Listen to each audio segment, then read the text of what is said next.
You found your way to Whispers of Crimes, a quiet corner where the shadows of the past are gently told. Here, we speak of real crimes and mysteries, not to shock or scare, but to wonder, to reflect, and maybe to help you fall asleep. So close your eyes, let your thoughts slow down, and come with me into tonight's case.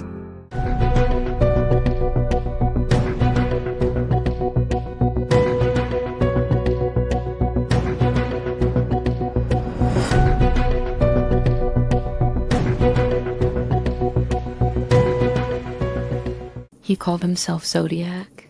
He hunted in the dark, left bodies on quiet roads, and letters soaked in arrogance. No name, no fingerprints, no motive, just symbols, ciphers, threats, and one chilling promise. I like killing people because it's so much fun.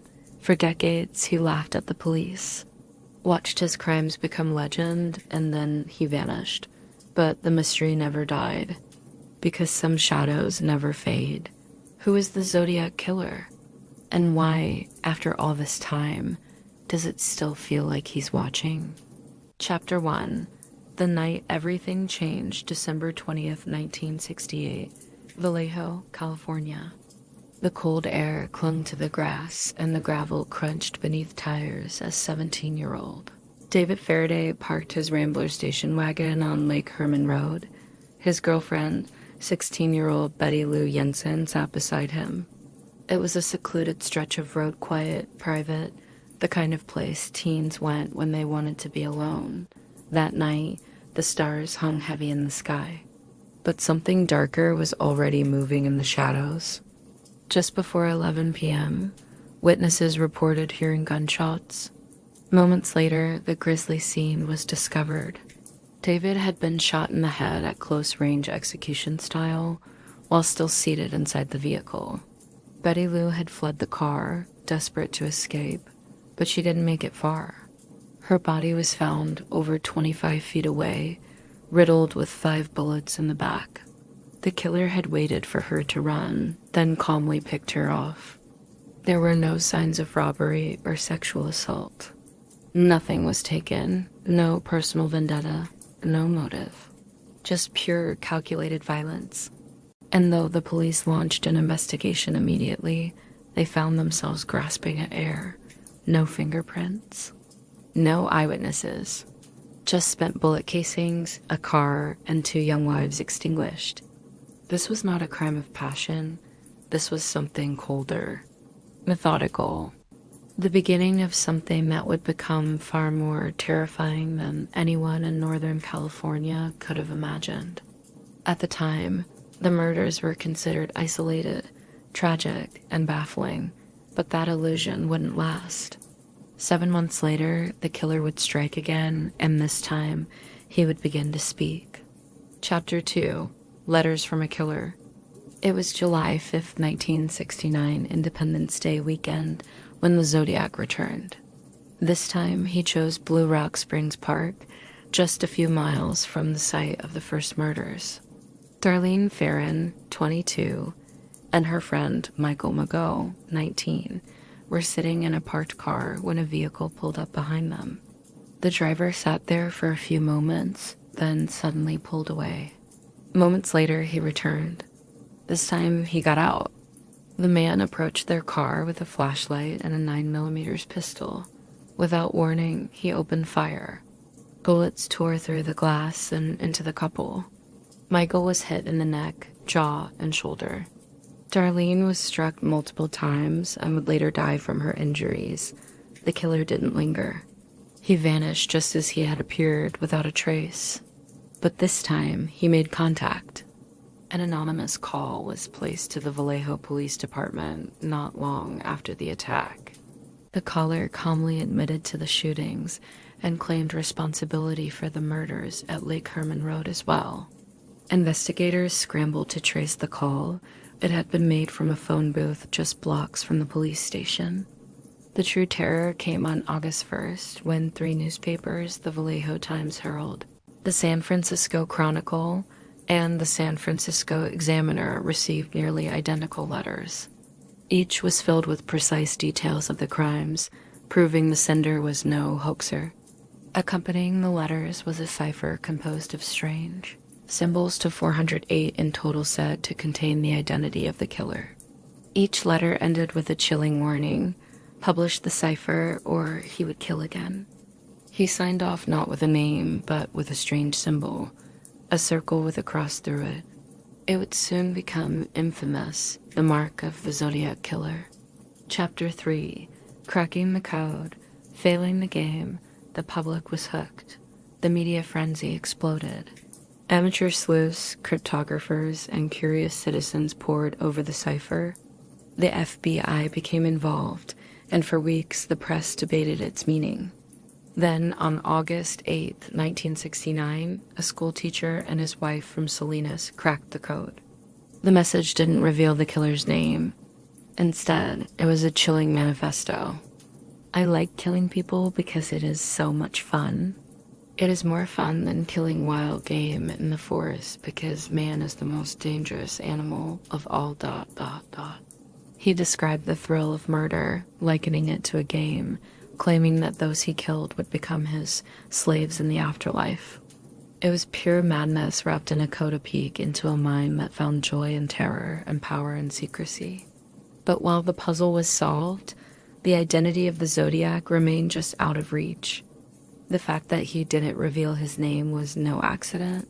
The Zodiac was in control of the narrative, of the fear, and of the investigation, and he wasn't finished. He would continue writing to the press, signing each letter with his signature symbol. In one message, he even included a fragment of a murdered cab driver's shirt just to prove he was who he claimed to be. The taunting, the clues, the letters, it was a game to him. And no one could stop him. Chapter 4.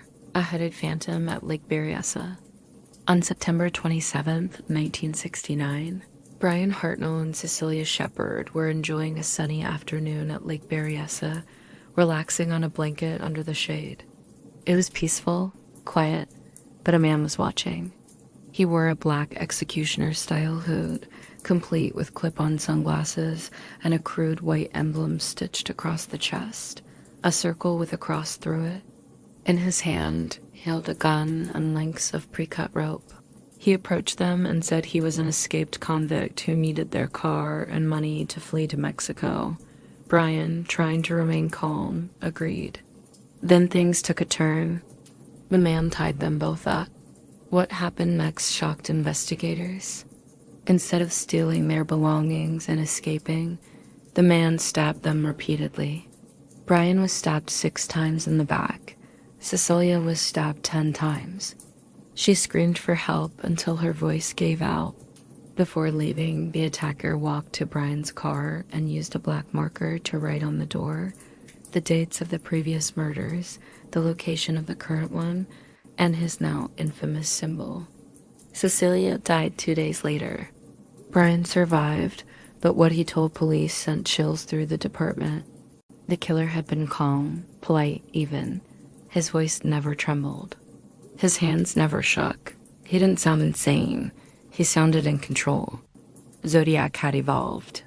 He was now a ghost in a costume, branding his kills like a serial artist, and he was no longer afraid of witnesses.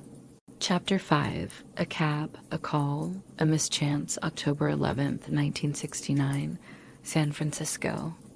Cab driver Paul Stein picked up a fare near Union Square. The writer asked to go to Presidio Heights, a quiet, upscale neighborhood, but something went wrong.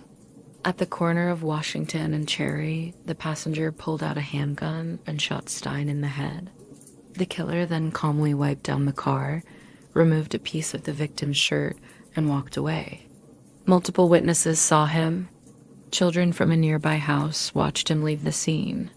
2 responding officers drove past a man fitting the suspect's description, but they were told to look for a black male, an error in dispatch.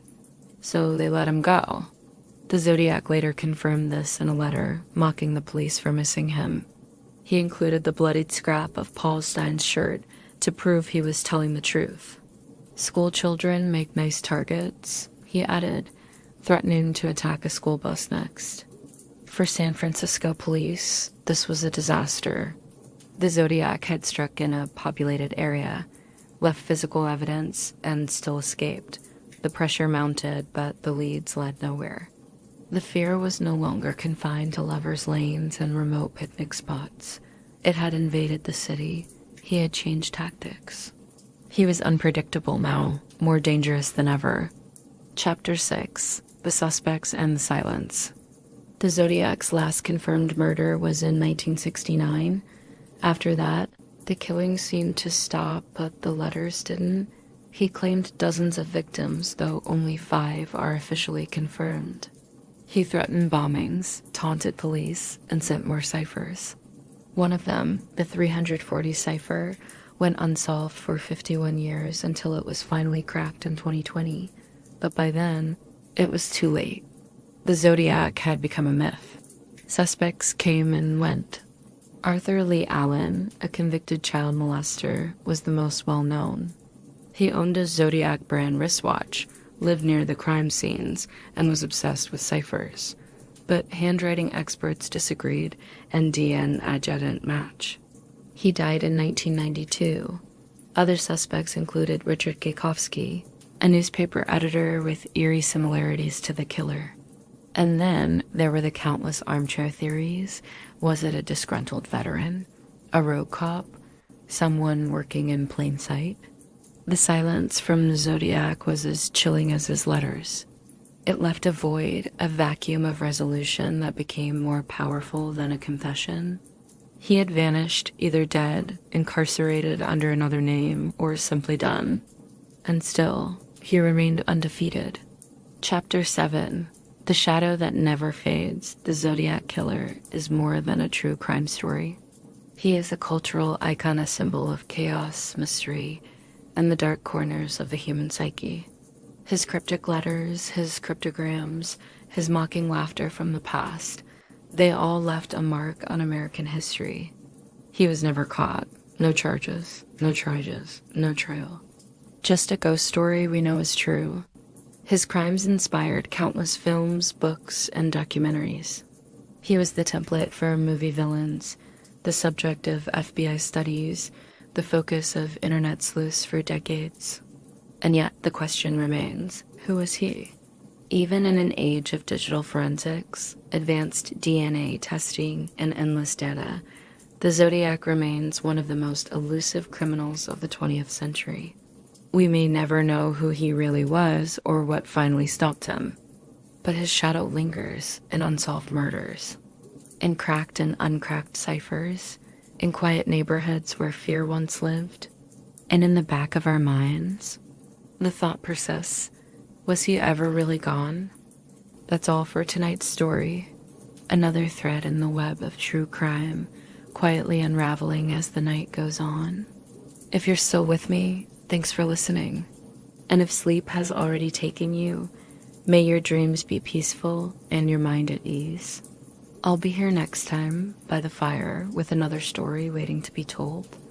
Good night, and don't forget to lock your doors.